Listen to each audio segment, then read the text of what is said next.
Welcome aspirant. तो स्वागत है आपका एस लर्निंग क्लासेस पे। I hope all are fine and working good. तो दोस्तों और भी लेक्चर बहुत सारे अपलोड हो चुके हैं हमारे एस चैनल पे, तो दोस्तों उसको विजिट कीजिए। वकैब की सीरीज़ की आपकी डिमांड थी, वकैब की सीरीज आ रही है। 2 वीडियो अपलोड हो चुके हैं और अब लगातार वीडियो अपलोड होंगे वकैब के। दोस्तों वकैब की पूरी सीरीज चलेगी। तो दोस्तों आज की बात करते हैं हम, जैसे कि बहुत लोगों का डिमांड था कि यूपीएसआई के प्रीवियस ईयर क्वेश्चन लगवाया जाए। तो दोस्तों अब इंतज़ार ख़त्म हो गया। आज से यूपीएसआई की प्रीवियस ईयर जो क्वेश्चन हैं वो सारे लगाए जाएंगे, सारे सीरीज में होंगे। दोस्तों आप वीडियो को लाइक कीजिएगा, शेयर कीजिएगा और चैनल को सब्सक्राइब कीजिएगा। अगर आप लगातार लाइक करते हैं हमें मोटिवेशन मिलता रहेगा, तो और हम अपने शिक्षक साथियों को लाएंगे जो कि मैथ, जीएस और हिंदी की सीरीज चलाएंगे। ठीक है दोस्तों, तो दोस्तों जल्द ही शुरू करते हैं। तो आज हम लगाएंगे 12 दिसंबर शिफ्ट 2 2017 की रीजनिंग के पेपर। मैं आपको रीजनिंग के पेपर सॉल्व कराऊंगा। तो दोस्तों शुरू करते हैं बिना टाइम वेस्ट किए। टोटल 40 क्वेश्चन आते हैं रीजनिंग के, जैसे कि आपको पता होगा। टोटल 160 क्वेश्चन होते हैं, जिसमें 40 रीजनिंग के होते हैं, 40 मैथ, 40 हिंदी, 40 जीएस। तो दोस्तों हम शुरू करते हैं आज रीजनिंग के पेपर यूपीएसआई 2017 शिफ्ट 2 12 दिसंबर। ओके दोस्तों, तो दोस्तों पहला क्वेश्चन आपके बोर्ड पे आ गया होगा। पहला क्वेश्चन क्या है? पहले क्वेश्चन में जैसे कि आप देख रहे हैं कट आउट वाला फिगर है, जिसमें से एक फिगर आपको कंप्लीट करना है। 3 दिए हुए हैं और एक कट हुआ है, तो उसे आपको कंप्लीट करना है। तो दोस्तों देखते हैं कैसे कंप्लीट होगा ये। दोस्तों देखिए कैसे ये दिया हुआ है, ऐसे फिगर बना हुआ है जैसे कि आप देख रहे हैं।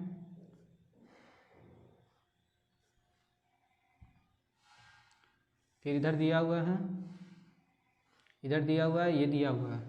फिर नीचे आप जैसे कि देख रहे हैं ये बर्फी शेप में ऐसे बना हुआ है, पेंसिल टाइप का, और इधर बना हुआ है, और बाकी ऐसे इधर भी बना हुआ है। बाकी इधर बॉक्स कंप्लीट करके आपका ये बना दिया है इसने, और इस बीच इसके बाद यहाँ पे फुल, यहाँ पे फुल, जैसे कि आप फिगर में देख रहे हैं। ऐसे यहाँ पे भी हो जाएगा।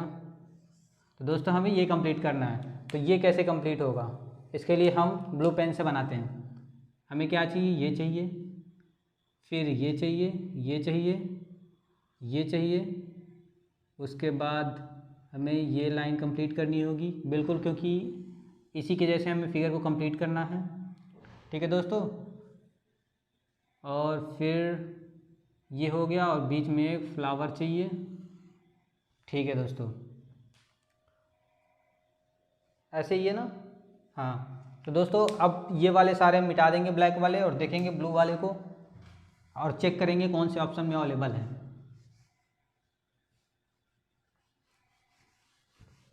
दोस्तों यही फिगर बन रहा है ना, चेक कीजिए।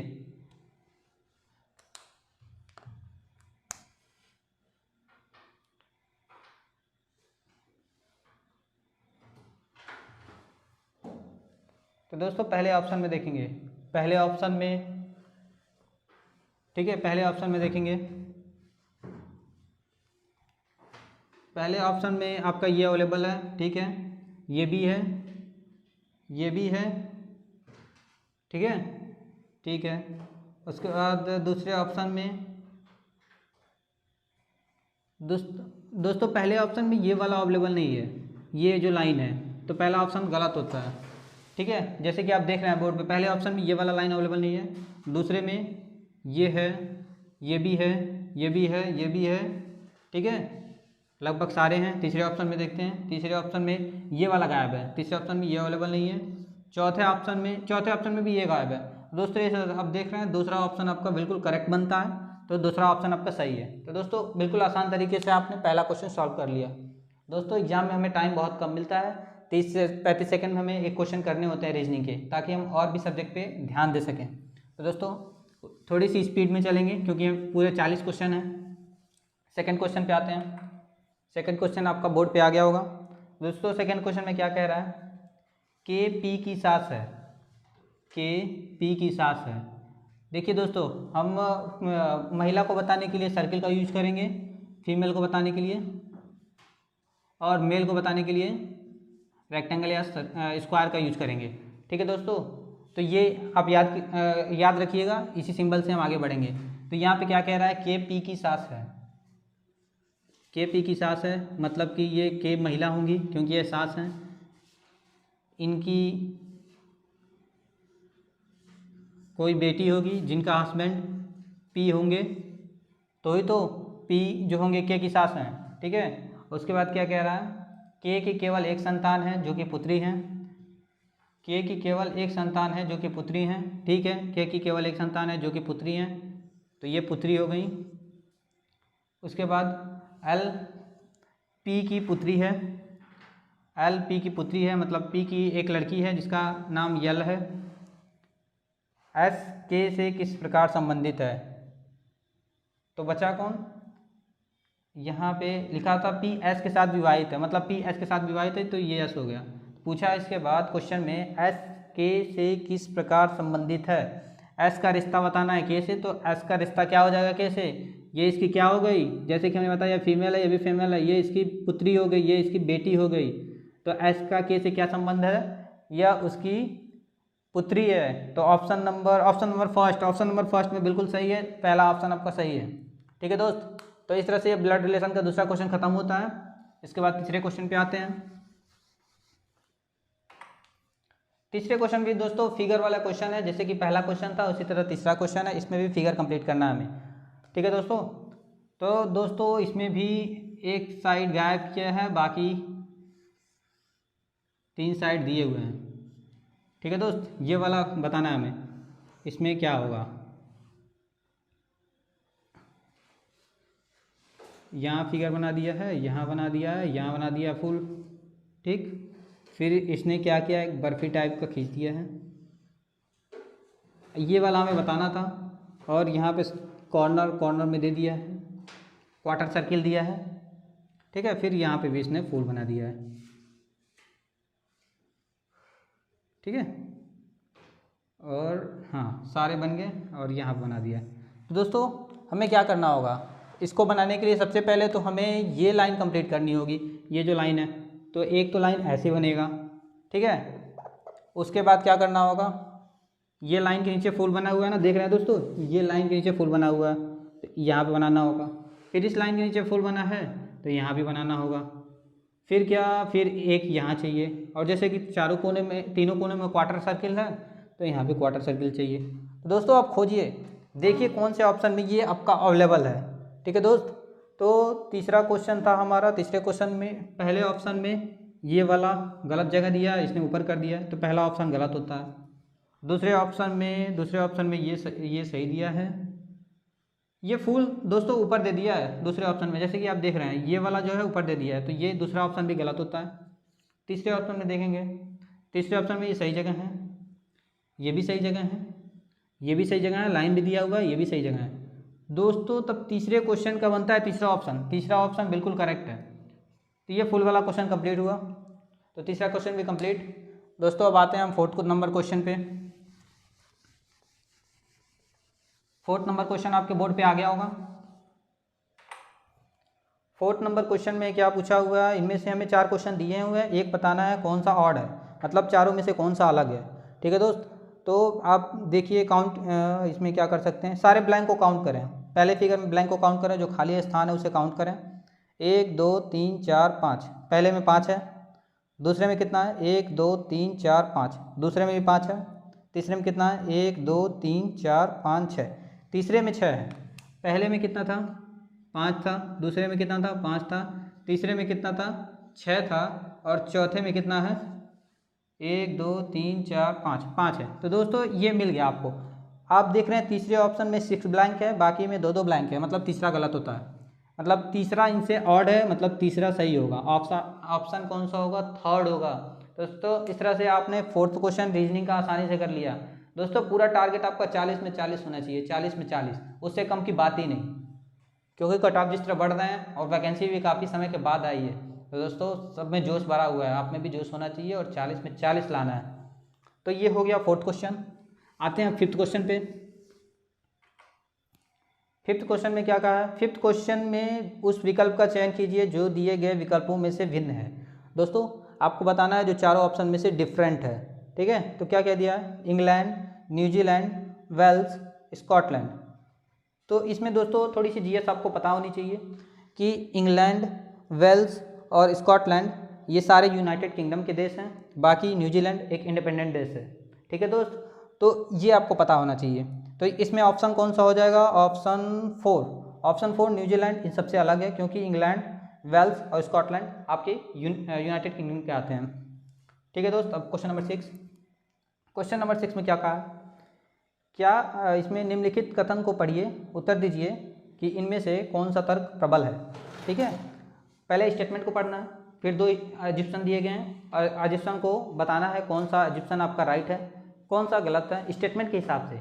दोस्तों ध्यान इसमें देना ये कि स्टेटमेंट पे आपका फोकस होना चाहिए, हमें स्टेटमेंट के हिसाब से ही अपने एजिप्शन को या तर्क को बताना है। तो पहला क्या दिया हुआ? क्या मेडिकल प्रवेश परीक्षा को अनिवार्य किया जाना चाहिए? ये आपका स्टेटमेंट दिया गया। ठीक है दोस्तों, क्या मेडिकल प्रवेश परीक्षा को अनिवार्य किया जाना चाहिए, ये आपका स्टेटमेंट हो गया। उसके बाद एजुकेशन क्या दिया? हाँ, पहला एजुकेशन है, हाँ हमें तेज़ी से बढ़ती चिकित्सा क्षेत्र के मांगों को पूरा करने के लिए चिकित्सा क्षेत्र के उच्च गुणवत्ता सुनिश्चित करनी होगी। दोस्तों स्टेटमेंट में क्या दिया था? क्या मेडिकल प्रवेश परीक्षा को हमें अनिवार्य करना चाहिए, और पहला एजुकेशन ये दिया हुआ है कि हाँ हमें बढ़ती चिकित्सा क्षेत्र के मांगों को, मतलब कि जो एडवांस टेक्नोलॉजी ज़रूरत है मेडिकल साइंस में, उसकी क्वालिटी को मेंटेन करने के लिए हमें ये जो मेडिकल प्रवेश परीक्षा है उसे करानी चाहिए, ताकि हमें एलिजिबल बच्चे और गुणवत्ता से भरे हुए बच्चे मिल सकें, ताकि हमारे टेक्नोलॉजी को आगे बढ़ाएं। तो पहला स्टेटमेंट ये कहता है। दोस्तों ये पहला एजुकेशन आपको क्या लगता है? ये बिल्कुल सही है दोस्तों, पहला एजुकेशन सही होगा, क्योंकि ये स्टेटमेंट को आपका तर्क देता है। क्या तर्क दे रहा है? कि हाँ हमें कराना चाहिए ताकि हमारी गुणवत्ता बनी रहे मेडिकल साइंस में। तो पहला स्टेटमेंट, पहला एजुकेशन बिल्कुल सही होगा, पहला तर्क बिल्कुल सही होगा। दूसरा तर्क क्या है? नहीं, इससे चिकित्सा शिक्षा बड़ी संख्या में ग्रामीण और शहरी वंचित बच्चों की पहुंच से बाहर हो जाएगी। ठीक है, दूसरा स्टेटमेंट, दूसरा तर्क यह दिया है कि नहीं हमें मेडिकल परीक्षा नहीं करानी चाहिए, अनिवार्य नहीं करानी चाहिए, क्योंकि जो ग्रामीण और शहरी बच्चे जो वंचित हैं, मतलब जो गरीब वर्ग हैं, वो इस मेडिकल परीक्षा को क्लियर नहीं कर पाएंगे, क्योंकि मान लीजिए उनको ट्यूशन की व्यवस्था नहीं हो पाएगी, तो वो क्लियर नहीं कर पाएंगे, वो वंचित रह जाएंगे। ठीक है दोस्त, तो क्या आपका हिसाब से दूसरा तर्क सही होना चाहिए स्टेटमेंट के हिसाब से? तो नहीं दोस्त, बिल्कुल नहीं, क्योंकि स्टेटमेंट में कहीं भी ऐसे गरीब या अमीर बच्चों की बात नहीं की गई है कि वो वंचित वर्ग उसे नहीं कर पाएंगे, चाहे कर पाएंगे, ऐसी कोई बात नहीं की गई है। तो दोस्तों इस स्टेटमेंट के हिसाब से बस एजुकेशन फर्स्ट सही होता है। ठीक है दोस्त, ताकि इस तरह से आपका ये क्वेश्चन सॉल्व होता है। इसके बाद क्वेश्चन नंबर 7। दोस्तों अगर आपको डाउट होता है तो कमेंट सेक्शन में ज़रूर पूछिएगा। ठीक है दोस्त, क्वेश्चन नंबर 7 पे आते हैं। क्वेश्चन नंबर 7 में कहा गया है, आपके बोर्ड पे आ गया होगा क्वेश्चन, किसी विशिष्ट कूट भाषा में शब्द हेड को HEAD हेड को क्या लिखा गया है? किसी विशिष्ट भाषा में IFBE ये लिखा हुआ है। ठीक है दोस्त, उसके बाद लिखा है आयरन को JSPO लिखा जाता है। आयरन को क्या लिखा गया है? JSPO, जैसे कि आपको दिख रहा होगा क्वेश्चन। उसके बाद क्या पूछा हुआ है, तो जेन को क्या लिखेंगे? इसके हिसाब से JANE को क्या लिखना चाहिए? कौन सा ऑप्शन सही होगा? तो दोस्तों इसमें ध्यान से देखेंगे क्या हो रहा है यहाँ पे। दोस्तों ऐसे क्वेश्चन को करने के लिए आपको लेटर का नंबर याद होना चाहिए। जैसे अगर A बोलें तो आपके दिमाग में 1 आना चाहिए, P बोलें तो 16 आना चाहिए, W बोलें तो 23 आना चाहिए। इस तरह से आपको लेटर का नंबर याद होना चाहिए, P से 16 याद आना चाहिए। ठीक है दोस्त, तो आप भी इसे याद कर लीजिएगा और कमेंट कीजिएगा कि अगर आपको ज़रूरत होगी कि इसे कैसे याद करें और रिवर्स लेटर को कैसे याद करें। जैसे कि A का Z होता है तो B का Y होता है, W का D होता है, ये सब चीज़ें कैसे याद करनी है और ये जानना हो तो आपको कमेंट सेक्शन में कीजिएगा, ताकि हम उस पर छोटा सा वीडियो बना दें। दोस्तों पहले इस क्वेश्चन को सॉल्व करते हैं। तो दोस्तों आपको नंबर याद होना चाहिए। H का कितना नंबर होता है? 8 होता है, I का 9 होता है, E का 5 होता है, F का 6 होता है। तो दोस्तों आप देख रहे हैं एक नंबर बढ़ रहा है, 8 से 9 हो गया, 5 से 6 हो गया। यहाँ पे देखते हैं I का 9 होता है, J का 10 होता है, आर का 18 होता है और एस का 19 होता है। दोस्तों देख रहे हैं आप यहाँ पे भी एक एक नंबर बढ़ रहा है, ठीक है दोस्त, एक एक नंबर बढ़ रहा है। तो हम ऐसे यहाँ पे बढ़ाएंगे, इसी सीरीज़ को फॉलो करेंगे। जे का 10 होता है, ए का क्या होता है आपका 1 होता है, तो जे का एक ऐड करेंगे, जैसे कि यहाँ पे एक ऐड हुआ है, देख रहे हैं 9 का 10 हो गया, 18 का 19 हो गया, 8 का 9 हो गया, 5 का 6 हो गया। तो जे का 10 होता है, तो 11 किसका होता है, +1 करेंगे तो क्या हो जाएगा के।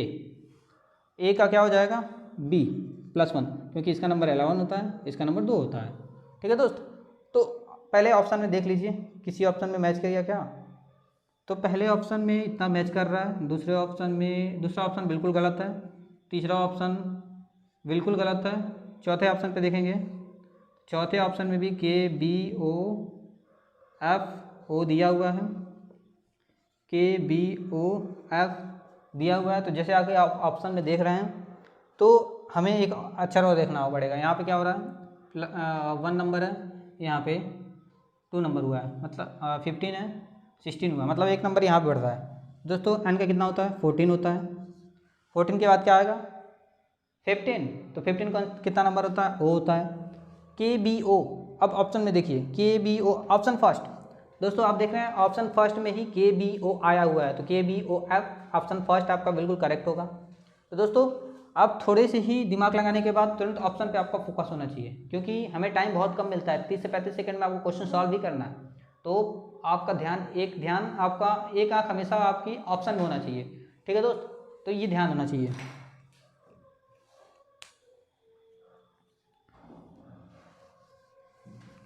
नेक्स्ट क्वेश्चन पे आते हैं, तो क्वेश्चन नंबर 8, क्वेश्चन नंबर 8 में क्या पूछा हुआ है, न्यूक्लियस निम्न में से कौन सा आरेख निम्न के बीच संबंध बनाता है। मतलब आपको वेन डायग्राम दिया गया है और 3 वर्ड दिए गए हैं, 3 वर्ड में आपका बताना है कि कौन सा वेन डायग्राम आपका सही होगा। तो दोस्तों क्या दिया है, nucleus, proton and neutron. Question आपके बोर्ड पे आ गया होगा, न्यूक्लियस, प्रोटॉन एंड न्यूट्रॉन। तो दोस्तों आप बचपन से पढ़ते आए हैं, ये होता है न्यूक्लियस, और न्यूक्लियस के अंदर होता है क्या, प्रोटॉन और न्यूट्रॉन। तो ये हो गया प्रोटॉन और ये हो गया न्यूट्रॉन। दोस्तों देखेंगे ऐसा किस ऑप्शन में दिया हुआ, तो पहला ऑप्शन तो बिल्कुल गलत होता है, दूसरा ऑप्शन गलत है, ऐसे वेन डायग्राम नहीं बन पाया है, तीसरा तो बिल्कुल गलत है, फोर्थ ऑप्शन बिल्कुल सही है दोस्त। देख रहे हैं आपको फोर्थ ऑप्शन में ऐसे दिया हुआ, ऐसे वेन डायग्राम बना हुआ है, तो फोर्थ ऑप्शन आपका बिल्कुल करेक्ट होता है, ठीक है दोस्त। तो क्वेश्चन नंबर 8 कंप्लीट होता है। अब आते हैं क्वेश्चन नंबर 9 पे।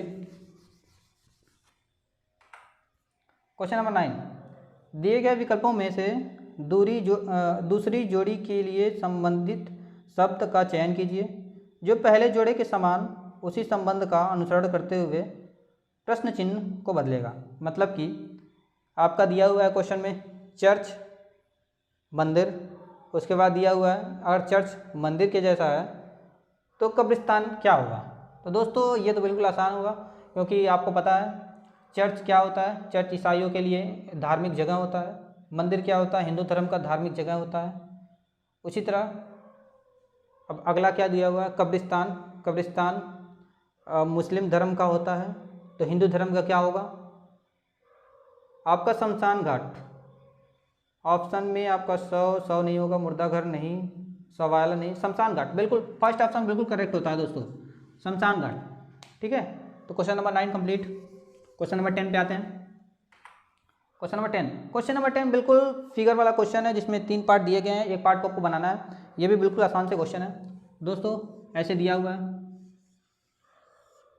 ठीक है, ये पार्ट दिया हुआ है, ये तीनों पार्ट दिए गए हैं, लाइन खींचा है, ऐसे खींच दिया है, सब पे एक एक फूल बना दिया, ऐसे ऐसे ऐसे ऐसे ऐसे ऐसे ऐसे फूल बना दिया है, ठीक है।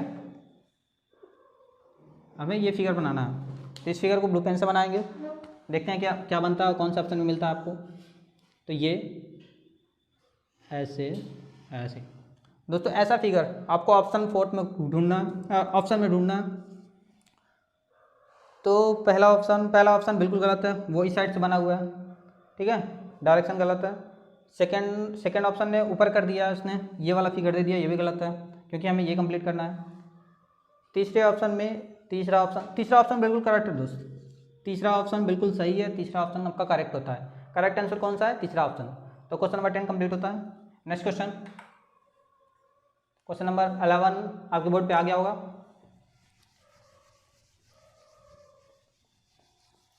क्वेश्चन नंबर 11, क्वेश्चन नंबर 11 में क्या है कि इसमें भी मतलब वही स्टेटमेंट वाले क्वेश्चन है। एक स्टेटमेंट है, उसके बाद धारणाएं हैं। स्टेटमेंट में क्या है? अच्छे शिक्षक अच्छे छात्रों का विकास करते हैं। ठीक है, क्वेश्चन आपको बोर्ड पे दिख रहा होगा। अच्छे शिक्षक अच्छे छात्रों का विकास करते हैं। Okay, a good teacher developed good student. उसके बाद स्टेटमेंट दिया हुआ है, स्टेटमेंट हो गया। इसके बाद एजेशन दिया गया है, धारणाएं दी गई हैं। सख्त शिक्षक गुणवत्तापूर्ण शिक्षा देते हैं। ठीक है, ये पहला एजुकेशन दिया है और दूसरा एजुकेशन दिया है छात्रों को सुशिक्षित शिक्षक पसंद है। ठीक है, दूसरा एजुकेशन यह है कि students like a well qualified teacher. Okay, तो इसके हिसाब से स्टेटमेंट के हिसाब से आपकी कौन कौन सी धारणाएं सही होंगी और कौन नहीं होगी, यही पूछा हुआ है। तो स्टेटमेंट में क्या दिया था? अच्छे शिक्षक अच्छे छात्रों का विकास करते हैं। तो ये स्टेटमेंट आपके दिमाग में होना चाहिए कि अच्छे शिक्षक अच्छे छात्रों का विकास करते हैं। ये स्टेटमेंट दिया गया है। एजुकेशन क्या है? पहला एजुकेशन पे ध्यान देंगे। सख्त शिक्षक गुणवत्तापूर्वक शिक्षा देते हैं। ठीक है, ये कहा है। तो क्या ऐसा एजुकेशन जो दिया गया है, पहला एजुकेशन, वो आपके स्टेटमेंट में दिया गया है? ऐसा कुछ इसके बारे में डिस्कस किया गया है? बिल्कुल नहीं। स्टेटमेंट में बिल्कुल नहीं कहा गया है कि सख्त शिक्षक गुणवत्तापूर्ण शिक्षा देते हैं, मतलब कि जो स्ट्रिक्ट टीचर होते हैं वो बहुत ही क्वालिटी वाली शिक्षा देते हैं, ऐसी कोई बात नहीं की गई है स्टेटमेंट में। तो पहला धारणा बिल्कुल गलत होता है। दूसरा धारणा क्या दिया है? छात्रों को सुशिक्षित शिक्षक पसंद है, मतलब student like well qualified teacher. ऐसा क्या स्टेटमेंट में कहा गया है? वहाँ पे भी बिल्कुल किसी भी पसंद या नापसंद की बात ही नहीं की गई है। तो इस तरह से पहला स्टेटमेंट, पहला एजुकेशन और दूसरा एजुकेशन दोनों गलत होता है। तो ऑप्शन कौन सा होगा? ऑप्शन 3, ना तो धारणा 1 न ही धारणा 2 निहित है। ओके, तो इस तरह से 11 का ऑप्शन नंबर 3 आपका करेक्ट होता है। इसके बाद आएंगे क्वेश्चन नंबर 12 पे। क्वेश्चन नंबर 12, दिए गए विकल्पों में से बेजोड़ ज्ञात कीजिए। ठीक है, इसमें से बताना है कि कौन सा चारों ऑप्शन में एक अलग है। तो पहला क्या दिया? 95 15। पहला 95 15 दिया। ठीक है, 95 15। दूसरा दिया है 305 50। तीसरा दिया है 160 25 और चौथा दिया है 185 और 30। तो अब हमें पता करना है इन चारों ऑप्शन में से कौन बिल्कुल अलग होगा दोस्तों। तब इसमें क्या कर सकते हैं हम? सबसे नज़दीक में हमें मल्टीप्लाई दिख रहा है, 15 को मल्टीप्लाई करेंगे 6 टाइम में तो 90 आ जाएगा, प्लस 5 95। ओके दोस्तों, तो हमें मिल गया एक पैटर्न। 15 में मल्टीप्लाई करते हैं 6 का, प्लस 5 करते हैं तो 95 आ जा रहा है। 15 छक्के 90, 90 प्लस 5 आपका 95। इसे यहाँ पे करते हैं 50 प्लस 6, 50 इंटू 6 तो 300 प्लस 5 आपका 305 हो जाएगा। तीसरा क्वेश्चन इसी तरह इसमें फॉलो करेंगे। 25 छक्का 150, 150 प्लस 5 कितना हो रहा है? 25 छक्का 150, 150 प्लस 155 हो जा रहा है। ठीक है, 25 छक्का 150, 150 प्लस 5 155। यहाँ पे करते हैं 3 गुणे 6 प्लस 5 कितना हो रहा है? 3 छक्का 18, 180, 180, 180 प्लस 5 185। तो दोस्तों ये पैटर्न चौथे ऑप्शन में फॉलो हुआ, जिसमें आपका 185 आ गया, ये आ गया। इसमें 155 आया जो कि ये नहीं आया। इसमें 305 ये आ गया, 95 आ गया। तो दोस्तों इस तरह से ऑप्शन 3 आपका बिल्कुल चारों ऑप्शन में डिफरेंट बनता है। तो ये आपका ऑप्शन 3 आपका करेक्ट आंसर है दोस्तों। क्वेश्चन नंबर 12 का आपका ऑप्शन नंबर 3।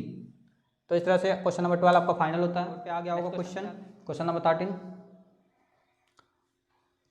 क्वेश्चन नंबर 13 में दिया गया है, नीचे दिए गए प्रश्न में फर्स्ट और सेकंड से अंकित 2 कथन है। ठीक है, आपको यह तय करना होगा कि कथन में दी गई जानकारी प्रश्न का उत्तर देने के लिए पर्याप्त है या नहीं। दोनों कथनों को पढ़िए और अपना उत्तर दीजिए। मतलब कि कुछ स्टेटमेंट दिए गए हैं, ठीक है, और एक क्वेश्चन दिया गया है। तो उस जो स्टेटमेंट दिए गए हैं उसके हिसाब से वो क्वेश्चन क्या सॉल्व हो सकता है। जैसे कि प्रश्न क्या दिया गया है, तस्वीर में जो पुरुष है अर्जुन से किस प्रकार संबंधित है। ठीक है, ये क्वेश्चन आपका दिया हुआ है, तस्वीर में जो पुरुष है अर्जुन से किस प्रकार संबंधित है। तो क्या जो ये स्टेटमेंट दिए गए हैं, ये जो तस्वीर वाले पुरुष हैं उसका अर्जुन से रिलेशन बनाने के लिए, संबंध बताने के लिए पर्याप्त हैं या फिर नहीं, यही बस बताना है आपको। तो तस्वीर में जो पुरुष है अर्जुन से किस प्रकार संबंधित है। तो पहला स्टेटमेंट क्या दिया गया, पहले स्टेटमेंट क्या जस्टिफाई करता है अर्जुन का रिलेशन तस्वीर के पुरुष के साथ, देखते हैं। तो क्या दिया पहला स्टेटमेंट, पहला स्टेटमेंट दिया गया है, तस्वीर की ओर इशारा करते हुए अर्जुन ने कहा, तस्वीर की ओर इशारा करते हुए अर्जुन ने कहा, अर्जुन कह रहा है ना, अर्जुन ने कहा वह मेरे पिता, मतलब अर्जुन का रिलेशन बताया जा रहा है, वह मेरे पिता, अर्जुन ने कहा है ना, तो अर्जुन के पिता, वह मेरे पिता, अर्जुन के पिता होंगे। जैसे कि मैंने बताया आपको मेल को दिखाने के लिए रेक्टेंगल या स्क्वायर का यूज करना है। ठीक है, वह मेरे पिता के पत्नी, पिता की पत्नी मतलब ये महिला, इनकी माँ, अर्जुन की माँ की एकमात्र बहू, इनकी एक बहू होगी, जो ये होगा इनका हस्बैंड, अर्जुन हस्बैंड हो जाएगा, कि बेटी के पिता हैं। एक बार और देखेंगे क्या कह रहा है, तस्वीर की ओर इशारा करते हुए अर्जुन ने कहा वह मेरे पिता, वह अर्जुन ने कहा वह मेरे पिता, एक सेकंड रुकिए आप, तस्वीर की ओर इशारा करते हुए कहा वह मेरे पिता, मतलब मेरे हो गया पिता, मेरे पिता हो गए, की पत्नी हो गई, की एकमात्र बहू, इनकी एकमात्र बहू, ठीक है, ये हो गई, की बेटी, एकमात्र बहू की बेटी, ये इनकी बेटी हो गई, के पिता हैं। तो ये देखिए दोस्तों, इनके पिता की पत्नी, उनकी एकमात्र बहू, क्योंकि इनकी एकमात्र बहू, कैसे एकमात्र बहू, क्योंकि इनके इकलौते बेटे होंगे इसलिए एकमात्र बहू। तो इनका संबंध हुआ, ये अर्जुन जो हैं ये इनके पति होंगे, और ये इनकी पत्नी की इकलौती बेटी की बात की गई है, और इनकी इकलौती बेटी के पिता कौन होंगे, अर्जुन होंगे। तो यहाँ पे दोस्तों पता चला कि वो जो तस्वीर की बात की जा रही है वो अर्जुन खुद ही है, वहाँ पे अर्जुन अपनी ही तस्वीर को दिखा रहा था। तो पहले स्टेटमेंट में बिल्कुल आप सही तरीके से आप अर्जुन का रिश्ता बता पाएँ कि वो तस्वीर में कौन है। हमें मिला क्या कि अर्जुन खुद ही है उस तस्वीर में, अर्जुन ने वो खुद अपना ही तस्वीर दिखाया था। ठीक है, तो ये पहला स्टेटमेंट आपका करेक्ट होता है, तो पहला स्टेटमेंट आपका करेक्ट होता है। दूसरे स्टेटमेंट पे आएंगे,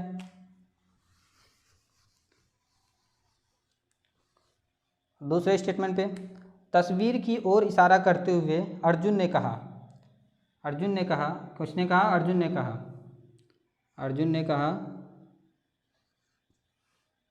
वह मेरी बहन, मतलब अर्जुन की बहन, अर्जुन ने कहा वह मेरी बहन की दादी, मतलब इनके पापा रहे होंगे, और इनके पापा की मम्मी, ठीक है, इनके पिताजी की मम्मी, इनकी दादी, मेरी बहन की दादी के पति, मतलब इनके हस्बैंड रहे होंगे, के पति की एकमात्र बहू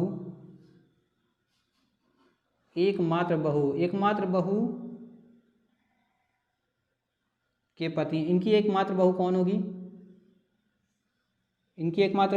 इनके लड़के की बेटी, इनके लड़के की पत्नी, ठीक है, एकमात्र बहू होगी, ठीक है, एकमात्र बहू के पति हैं। ध्यान से देखिए दोस्तों क्या बोल रहा है, तस्वीर की ओर इशारा करते हुए अर्जुन ने कहा वह मेरी बहन की दादी, मतलब इनके पिताजी, उनकी मम्मी की पति कि एकमात्र बहू, इनकी एकमात्र बहू मतलब इनके लड़के की पत्नी है। ठीक है दोस्तों, तो यहाँ पे ये मिला, तो ये पूछा क्या यहाँ पे पति हैं, मतलब इनके बारे में ये पता चला कि इनकी एक पति हैं। ठीक है, हाँ दोस्तों बिल्कुल क्लियर हो गया ना आपको दोस्तों। इनकी बहू, इकलौती बहू, इनकी इकलौती बहू कौन होगी, ये होंगी, और इनके पति ये होंगे। तो इसके बाद अर्जुन का रिश्ता क्या होगा, अर्जुन की ये कौन होगी, अर्जुन की ये कौन होगी, अर्जुन की ये यहाँ पे बहन की बात की गई थी, यहाँ पे ये सिस्टर थी, इनकी सिस्टर की रिलेशन हुआ था, यहाँ पे बनाया गया था, शुरुआत में बताया गया था कि ये इनकी बहन है। तो इनके बहन के पापा पिताजी अर्जुन के क्या लगेंगे, अर्जुन के भी पिताजी लगेंगे, मेरी बहन के पिताजी मेरे भी पिताजी लगेंगे। तो यहाँ पे क्या होगा, अर्जुन का रिश्ता क्या हुआ, अर्जुन का जो तस्वीर में दिखाया गया था वो अर्जुन के पिताजी हैं। तो इस तरह से देखा दोस्तों आपने, पहला और दूसरा दोनों ऑप्शन से आपने बिल्कुल उस तस्वीर वाले फोटो से अर्जुन की रिश्ता आपने बता दिया, अर्जुन का संबंध बता दिया। पहले वाले में क्या पता चला कि उस तस्वीर में अर्जुन खुद ही था, और दूसरे वाले में पता चला उस तस्वीर में अर्जुन के पिताजी थे। तो दोस्तों इस तरह से आपका क्वेश्चन नंबर 13 कंप्लीट होता है। कोई डाउट होता है तो कमेंट सेक्शन में पूछिएगा। क्वेश्चन नंबर 14 आपके बोर्ड पे आ गया होगा। तो क्वेश्चन नंबर 14 में क्या कह रहा है, एक तस्वीर में एक महिला की ओर इशारा करते हुए एक पुरुष ने कहा, ठीक है, एक पुरुष ने कहा, वह मेरे एकमात्र बेटे, मतलब इस पुरुष की एक लड़का है, पुरुष का एक बेटा है, वह मेरे एकमात्र बेटे की भांजी है। तो भांजी के लिए क्या होना चाहिए, ये मामा होने चाहिए, तो मतलब इनकी एक कोई बहन होगी, बहन की उनकी लड़की होगी। ठीक है, तभी तो ये इनकी भांजी होगी। ठीक है, तो ये इनकी सिस्टर हो गई, ये हो गए इनकी सिस्टर हो गई इनकी। ठीक है, तो और इनकी एक लड़की है, तो ये लड़की इनकी क्या लगेंगी, भांजी लगेंगी, क्योंकि ये मामा लगेंगे इनके। ठीक है, तो इस तरह से इसके बाद पूछा क्या है, पुरुष उस महिला से किस प्रकार से संबंधित है। तो इस पुरुष के बारे में पूछा था कि यह पुरुष इस महिला से किस प्रकार संबंधित है। तो दोस्तों ध्यान से देखिए, इनकी मम्मी, ठीक है, इनकी माताजी के भाई, मतलब इनकी भाई, और इनके भाई के पिताजी, मतलब इनके भी पिताजी हुए, इनके पिताजी और उनकी एक लड़की। ठीक है, तो ये इनकी मम्मी, इनके माताजी और माताजी के एक पिताजी। तो इनका रिश्ता क्या बनेगा, नाना का बनेगा, बिल्कुल नाना का, नाना जी का रिश्ता बनेगा। ठीक है दोस्तों, ऑप्शन नंबर 3 बिल्कुल सही है दोस्त, ऑप्शन नंबर 3। तो क्या पता चला, पुरुष उस महिला से किस प्रकार संबंधित है, पुरुष उस महिला के नाना जी हैं, नाना हैं। ठीक है दोस्त, तो ये क्वेश्चन नंबर 14 फाइनल होता है। क्वेश्चन नंबर 15 पे आते हैं। क्वेश्चन नंबर 15, काफ़ी स्टार, हैशटैग, सारे लगा दिए गए। तो ध्यान से, ऐसे क्वेश्चन में क्या पूछा हुआ है, KTO MAC $TV@SLG #UDP, मतलब ऐसे दिया हुआ है। उपयुक्त अनुक्रम के आधार पर एक श्रृंखला बनाई जाती है, श्रृंखला में प्रश्न चिन्ह के स्थान पर क्या आना चाहिए। मतलब ये दिए गए हैं, ठीक है, 1 2 3 4 वर्ड्स दिए गए हैं, 5वां वर्ड्स आपका क्या होगा ये पूछा हुआ है। ठीक है दोस्त, तो इसमें बिल्कुल ध्यान से देखेंगे। ठीक है दोस्त, तो क्या होना चाहिए, ये देखिए क्या हुआ है, O स्टार दिया है, M फिर दिया है $C, फिर दिया है @SL, उसके बाद दिया हैशटैग, उसके बाद दिया है UD, इसके बाद पूछा है इसके बाद क्या होगा। ठीक है दोस्त, ये बताना है। तो दोस्तों इसके लिए ऐसे में मतलब कोशिश कीजिए कि पहले क्वेश्चन पे ध्यान दीजिए। इतना बड़ा जब लंबा चौड़ा क्वेश्चन दिया हो ना, तो पहले आप क्वेश्चन के स्टेटमेंट पे ध्यान दीजिए और उसमें से ढूंढने की कोशिश कीजिए। तो देखिए O*M कब दिया, देख रहे हैं KT के बाद दिया O*M, ठीक है, तो ये हो गया। फिर मतलब क्या किया, एक छोड़ा है, A को छोड़ दिया है, फिर दिया है $C, फिर क्या किया है, V को छोड़ दिया है, फिर @SLG दिया हुआ है, फिर क्या किया इसने, हैशटैग यूडी डायरेक्ट कर दिया है, तो उसके बाद क्या आना चाहिए दोस्तों, यूडी हो गया, इसके बाद पी को हम छोड़ेंगे। इस तरह से ऑप्शन नंबर 4 दोस्तों, ठीक है, क्वेश्चन नंबर 15 का ऑप्शन नंबर 4 बिल्कुल सही बनता है। ठीक है दोस्तों, ऐसे में क्या करना है, ऐसे क्वेश्चन में बिल्कुल आपको क्वेश्चन को सॉल्व करने के लिए आप स्टेटमेंट में नकल करेंगे, उसमें स्टेटमेंट में देखिए मैच करने की कोशिश कीजिए कौन कौन सा ऑप्शन कैसे कैसे रिलेट करता है। रिलेट करने पे हमें क्या मिला कि ऑप्शन नंबर 4 एक एक डिजिट को छोड़ के, एक एक लेटर को छोड़ के ऑप्शन जो हैं वो रखे गए हैं। तो दोस्तों ठीक है, तो इस तरह से आपको ऑप्शन नंबर 4 आपका क्वेश्चन में से मैच करता हुआ मिला। तो इस तरह से क्वेश्चन नंबर 15 आपका सॉल्व होता है ऑप्शन नंबर 4 के साथ। तो उम्मीद है दोस्तों लेक्चर आपको पसंद आई होगी। वीडियो काफ़ी लंबा हो रहा था, इसलिए इसे आप बाकी बचे हुए पार्ट आपको अगले पार्ट में मिल जाएंगे, जो कि जल्दी अपलोड हो जाएगा। दोस्तों अगर वीडियो पसंद आई हो तो लाइक कीजिए और दोस्तों में शेयर कीजिए और सब्सक्राइब कीजिए चैनल को, और ज़्यादा से ज़्यादा लोगों को शेयर कीजिए जिसको इस कंटेंट की ज़रूरत हो, ताकि हमें भी मोटिवेशन मिलता रहे, ताकि हम आगे की मैथ, जीएस और हिंदी की सीरीज आपके सामने ला सकें, यूपीएससी प्रीवियस ईयर की। ओके दोस्तों, थैंक यू, मिलते हैं अगले वीडियो में। Thank you.